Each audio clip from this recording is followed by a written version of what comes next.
जमलेल्या माझ्या मित्रमैत्रिणींनो, तुम्हा सर्वांना माझा नमस्कार. माझे नाव आयशा मोरे. चला तर सुरुवात करू भाषणाला. काय बोलू कसे बोलू सुचेना मला, काय बोलू कसे बोलू सुचेना मला. सर्वप्रथम मुद्रा माझी जाऊन ना, सर्वप्रथम मुद्रा माझी जाऊन ना. 12 जानेवारी 1598 रोजी बुलढाणा जिल्ह्यातील सिंदखेड राजा या गावी एका महान मातेचा जन्म झाला. त्या दिवशी ते गाव ते घर आणि ते कुटुंब असे उमटले जणू काही एका देवीनेच त्यांच्या इथे जन्म घेतला. त्यांचे असे वाटणे हे योग्यच होते. जेव्हा जिजाऊ माता जन्माला आल्या तेव्हा घराला सजवण्यात आले, घरासमोर रांगोळी काढण्यात आली आणि त्यांचे नाव जिजा असे ठेवण्यात आले. जिजाऊंचे वडील लखुजी जाधव हे सिंदखेडचे राजा व आई म्हाळसाबाई ह्या राणी असे होते. जिजाऊंच्या आईच्या इच्छेखातीर त्यांनी 6 भाषा शिकल्या. त्यानंतर जिजाऊंचा विवाह शहाजीराजे भोसले यांच्याशी झाला. त्यानंतर जिजाऊ मातेने एका महान नेत्याला जन्म दिला. तो नेता म्हणजे छत्रपती शिवाजी महाराज.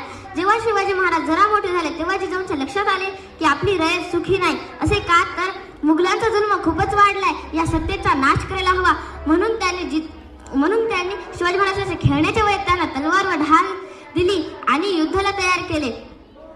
आज आपण आनंदात, सुखात आणि आपल्या मनासारखं जगू शकतो. जर मी तुम्हाला विचारले हे कोणामुळे झाले तर तुम्ही म्हणता शिवाजी महाराजांमुळे, पण असे नाही तर जिजाऊ मातेमुळे. कारण त्यांच्यामुळे शिवाजी महाराज घडले आणि हिंदवी स्वराज्य बनले.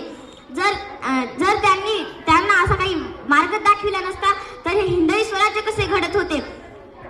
सिंहाची चाल, गरुडाची नजर, स्त्रियांचा आदर, शत्रूंचा थरकाप असे असावे जिजाऊंचे संस्कार, ज्याने घडेल पुन्हा एक नवा महाराज. आता विचार करा, ती महान माता म्हणजे कोण. थोडक्यात सांगावं तर जिने स्वराज्य बनविले, जिने शिवबांना घडविले, जिने रयतेला वाचविले, जिने मुघलांना पळविले, ती माता म्हणजे राजमाता जिजाऊ. ती माता म्हणजे राजमाता जिजाऊ. या जगात अनेक माता होऊन गेल्या, पण राजमाता जिजाऊ ह्या सर्वात वेगळ्या होत्या. कारण त्यांनी शिवाजी महाराजांना घडविले पण सोबतच संभाजीराजेंनाही घडविले.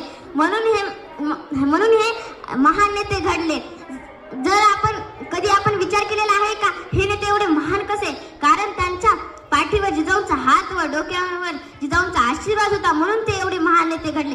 आज आपण म्हणतो शिवाजी महाराजांचा पुन्हा जन्म व्हायला पाहिजे, पण मी म्हणते जिजाऊ मातेचा पुन्हा जन्म व्हायला पाहिजे. कारण त्या जन्मलाच असे अनेक शिवाजी महाराज घडतील. जिजाऊ नसत्या तर नसते दिसले आपले अंगणी तुळस, जिजाऊ नसत्या तर नसते दिसले मंदिराचे उंच कळस, जिजाऊ नसत्या तर नसते दिसले हिंदवी स्वराज्य आणि शिवबांची धाडस.